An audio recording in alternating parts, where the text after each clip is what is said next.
தமிழ்க்கடவுள் என்று போற்றப்படுகின்ற முருகப்பெருமான் வீற்றிருக்கும் அறுபடை வீடுகளான திருப்பரங்குன்றம், திருச்செந்தூர், பழனி, சுவாமிமலை, திருத்தணி, பழமுதிர்ச்சோலை ஆகியவற்றிற்கு ஒவ்வொரு ஆண்டும் 60 வயதிற்கு மேற்பட்ட முதியோர்களை தரிசனத்திற்காக கட்டணமில்லாமல் இந்து சமய அறநிலையத்துறை அழைத்துச் செல்கிறது.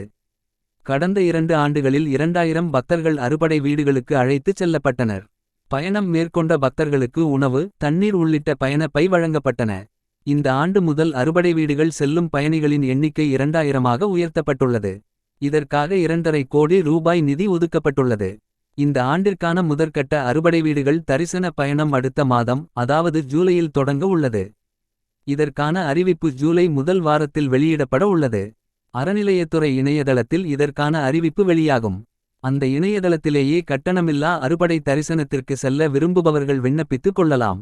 பக்தர்களின் எண்ணிக்கை இந்த ஆண்டு உயர்த்தப்பட்டுள்ளதால் ஒவ்வொரு கட்டத்திலும் 400 பக்தர்களை அழைத்து செல்ல திட்டமிடப்பட்டுள்ளது. கண்டிப்பாக அவர்கள் 60 வயதை பூர்த்தி செய்து இருக்க வேண்டும். அறுபடை தரிசனத்தை தொடர்ந்து ஆடி மாதத்தில் அம்மன் கோவில் ஆன்மீக தரிசன பயணமும், புரட்டாசி மாதத்தில் வைணவ கோவில்கள் தரிசன பயணமும் தொடங்க உள்ளது. இதற்கான அறிவிப்புகளும் அடுத்தடுத்து வெளியாக உள்ளது.